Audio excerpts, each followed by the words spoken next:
Hello friends, welcome back. अगर आप हैं बिहार में नियोजित शिक्षक और बनना चाहते हैं राज्यकर्मी, तो आप लोग को एक एग्जामिनेशन से गुजरना होगा। जिस एग्जामिनेशन का नाम है सक्षमता परीक्षा। उसी के क्रम में मैं आप लोगों के लिए वर्ग 6 विज्ञान का पाठ 18 ठोस कचरा प्रबंधन जो है उसके सभी संभव ऑब्जेक्टिव प्रश्न को लेकर के हाजिर हो चुका हूं। तो आप लोग इस वीडियो को अंत तक देखिए, क्योंकि आप लोगों के लिए यह चैप्टर काफ़ी महत्वपूर्ण है। यहाँ से आप लोग के लिए काफ़ी अधिक संख्या में क्वेश्चन पूछे जाएंगे। तो चलिए हम लोग इस वीडियो को शुरू करते हैं और समझते हैं सारे कुछ को। आइए, पहला क्वेश्चन हम लोग देखेंगे तो प्लास्टिक की थैलियों का प्रयोग करना चाहिए। ऑप्शन नंबर ए है हाँ, बी है नहीं, ऑप्शन नंबर सी है कुछ नहीं, कुछ कह नहीं सकते, डी है बिल्कुल नहीं। तो यहाँ पे प्लास्टिक की थैलियों का प्रयोग हम लोग को नहीं करना चाहिए। यह अपशिष्ट के रूप में जमा रहता है और ये अगर बात करिएगा तो सैकड़ों साल तक जमा रहेगा, फिर भी जो है आपके पर्यावरण में यह गल नहीं सकता है, तो इसलिए इसका यूज नहीं करना चाहिए। तो इस तरह का आप लोग को पीडीएफ चाहिए तो आप लोग जो है ये नंबर नोट करिए। इस नंबर पे आप लोग कांटेक्ट कर करके 97 094 72 7 35 इस नंबर पे कांटेक्ट कर करके आप लोग जो है यहाँ पे पीडीएफ प्राप्त कर सकते हैं। इसके बदले में आप लोग को 399 रुपये देना होगा। आपका जितना भी पीडीएफ छूट गया वो सारा आप लोग को मिलेगा और साथ ही साथ परीक्षा तक आपको डेली 4 से 5 पीडीएफ मिलता रहेगा। आइए, दूसरा नंबर हम लोग सवाल देखेंगे। तो यहाँ पर है कि विगलित कचरे का क्या करते हैं। ऑप्शन नंबर ए है कि उसको मृदा में मिला दें, ऑप्शन नंबर बी है फेंक देते हैं, सी है भिगो देते हैं, डी है कोई नहीं। तो विगलित कचरा जो होता है वो क्या होता है कि उसको जो है ऑब्जर्व कर लिया जाता है, उसको कीड़े मकोड़े के द्वारा खा करके ख़त्म कर दिया जाता है। तो वो क्या होता है, पोषक पदार्थ बन जाता है मिट्टी के लिए, तो इसलिए उसको मृदा में मिला दिया जाता है। यानी कि ऑप्शन नंबर ए बिल्कुल सही हो जाएगा। अगले यहाँ पर आता है कि एक मास में केचुओं की कितनी वृद्धि हो जाती है। तो केचुआ आप लोग देखे ही होंगे, बरसात के दिनों में काफ़ी देखने को मिलता है। तो इसकी जो वृद्धि होती है वो लगभग 2 गुनी हो जाती है, यानी कि ऑप्शन नंबर ए बिल्कुल सही हो जाएगा। अगला सवाल आता है कि कचरा कैसे उत्पन्न होता है। ऑप्शन नंबर ए हो गया आपका जो है मूंगफली खाने के बाद छिलके फेंक देने से, बी हो गया आप लोग का कि बस से उतरने के बाद टिकट को वहीं पर फेंक देने से, सी हो गया आप लोग का नोटबुक का पेज फाड़ करके वहीं फेंक देने से। तो ये तीनों चीज़ आप लोग के लिए इंपॉर्टेंट है, तो ऑप्शन नंबर डी बिल्कुल इसका सही हो जाएगा। अगला सवाल आता है कि हमें कम से कम उसके बाद खाली स्थान उत्पन्न करने की आवश्यकता है।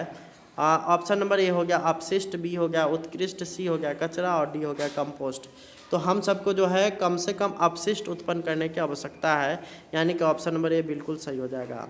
अगला सवाल आता है कि कचरा कैसे उत्पन्न होता है। तो ये हो गया आपका पीछे वाला शायद क्वेश्चन रिपीटेड है, तो इसके ऑप्शन नंबर डी हो जाएगा उपरोक्त सभी।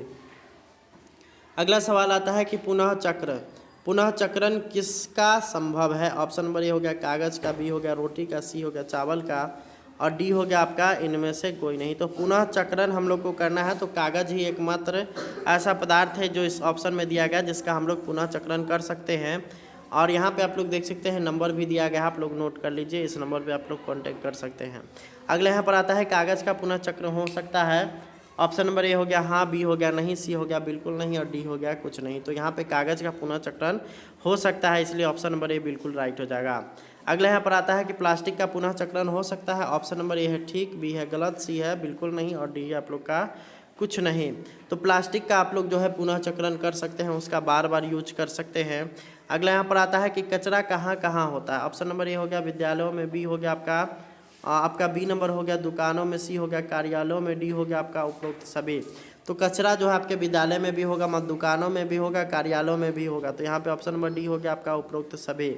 अगला यहाँ पर आता है कि प्लास्टिक की थैली को निगल जाने पर पशुओं की उसके बाद खाली स्थान भी हो जाती है। ऑप्शन नंबर ए है जीवित, बी है मौत, सी है आहार और डी है कोई नहीं। तो यहाँ पे उनकी मौत भी हो जाती है, यानी कि ऑप्शन नंबर बी बिल्कुल इसका राइट हो जाएगा।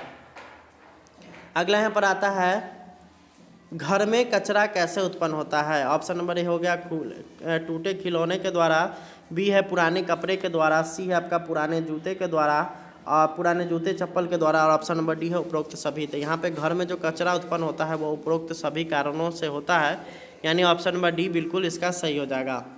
अगला यहाँ पर सवाल है कि हमें प्लास्टिक की थैलियों का उसके बाद खाली स्थान है उपयोग करना चाहिए। आपका ऑप्शन नंबर ए है ज़्यादा, ऑप्शन नंबर बी है कम से कम और सी है बहुत ज़्यादा, डी है कोई नहीं। तो यहाँ पे है कि हमें प्लास्टिक की थैलियों का कम से कम यूज करना चाहिए, यानी कि ऑप्शन नंबर बी बिल्कुल इसका राइट हो जाएगा। अगला यहाँ पर आता है कि कूड़े को कहाँ डाला जाता है। ऑप्शन नंबर ए हो गया गड्ढे में, बी हो गया नदी में, सी हो गया जल में और डी हो गया आसमान में। तो इसमें जो आप लोग को जो दिया गया है ऑप्शन, उसमें आपका ऑप्शन नंबर ए हो जाएगा गड्ढे में यहाँ पे डालना चाहिए। अगला यहाँ पर आता है कि विगलित कचरे का क्या फ़ायदा है। ऑप्शन नंबर ए है कि यह मृदा को मजबूत बनाता है। बी है आप लोग का पौधों को आवश्यक पोषक प्रदान करता है। ऑप्शन नंबर सी है स्वाद में प्रयोग होता है। और डी है आपका कचरे का काला हो जाना। तो यहाँ पे मृदा को मजबूत बनाता है, अर्थात उसमें जो है यहाँ पे तरह तरह के अगर हम उसमें फसल लगाते हैं तो वो आसानी से लग जाता है और उसका जो पोषक तत्व है वो उसमें बना रहता है। अगला यहाँ पर है कि पूर्ण विगलित किसे कहते हैं। ऑप्शन नंबर ए हो गया आपका कचरा का काला हो जाना। बी है उसमें कोई दुर्गंध न आना। ऑप्शन नंबर सी है कचरे के काले हो जाना, उसमें से दुर्गंध न आना। ऑप्शन नंबर डी हो गया कोई नहीं। तो यहाँ पे आप लोग का हो जाएगा आपका ऑप्शन नंबर ए, यानी कि कचरे का जब काला हो जाता है तो हम उसको मान लेते हैं कि पूर्ण विगलित हो गए हैं। अगला यहाँ पर आता है कंपोस्टिंग किसे कहते हैं। ऑप्शन नंबर ए हो गया पदार्थों का विगलित। ऑप्शन नंबर बी हो गया खाद में परिवर्तन। तो ऑप्शन नंबर सी हो गया पदार्थों का विगलित और खाद में परिवर्तन। और ऑप्शन नंबर डी हो गया कोई नहीं। तो इसका जो ऑप्शन हो जाएगा ऑप्शन नंबर सी हो जाएगा पदार्थों के विगलित और खाद में परिवर्तन को हम लोग जो है कंपोस्टिंग कहते हैं। अगला यहाँ पर आता है कि कूड़ेदान का रंग कैसा होता है। ऑप्शन नंबर ए है आपका नीला, बी है हरा, सी है आपका नीला हरा और ऑप्शन नंबर डी है पीला। तो यहाँ पे आप लोग को पता ही है कि आप लोग के आसपास भी होगा कि कूड़ेदान का जो होता है रंग या तो नीला होता है या तो हरा होता है। दोनों का अलग अलग काम है जिसमें यहाँ पे आगे मैं बताऊँगा, तो इसलिए उसका ऑप्शन नंबर सी हो जाएगा नीला और हरा दोनों। अगला यहाँ पर आता है कि कूड़ादान कितने प्रकार के होते हैं। तो ऑप्शन नंबर ए हो गया 3, बी हो गया आपका 2, सी हो गया 1 और डी हो गया आपका 4। तो यहाँ पे आपका ऑप्शन नंबर बी हो जाएगा 2, बिल्कुल इसका राइट आंसर। अगला हम लोग देखेंगे तो यहाँ पर आता है कि नीले कूड़ेदान में कौन सा कचरा डाला जाता है। ऑप्शन नंबर ए हो गया प्लास्टिक, बी हो गया कांच, सी हो गया प्लास्टिक और कांच और डी हो गया कोई नहीं। तो जहाँ पे आप लोग बात करेगा नीले कूड़ेदान की, तो नीला कूड़ेदान जो होता है उसमें सूखा कचरा डाला जाता है, तो इसलिए यहाँ पे कांच प्लास्टिक दोनों उसी में जाएगा, यानी कि ऑप्शन नंबर सी बिल्कुल राइट आंसर हो जाएगा। अगला यहाँ पर आता है कि अपशिष्टों का क्या करना चाहिए। ऑप्शन नंबर ए है कि फेंक दे, बी है कंपोस्ट में बदले, सी है आपको जला दे और डी है कोई नहीं।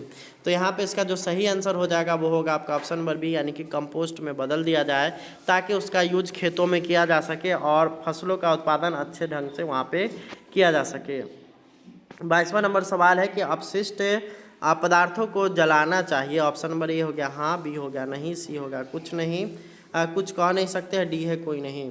तो यहाँ पर है अपशिष्ट पदार्थों को यहाँ पे जो है जलाना चाहिए, तो बिल्कुल नहीं जलाना चाहिए, क्योंकि इससे क्या होता है कि हमारा वायुमंडल जो है वो प्रदूषित होता है, जिस कारण से तरह तरह की यहाँ पे रोग हम लोग के बीच फैलता है। तो उससे बचने के लिए हम लोग को कूड़े कचरा को जलाना नहीं चाहिए, बल्कि गड्ढा खन करके उसके अंदर उसको डाल देना चाहिए। तो उम्मीद करते हैं आप लोग को वीडियो पसंद आया होगा। इस वीडियो को ज़्यादा से ज़्यादा शेयर करिए।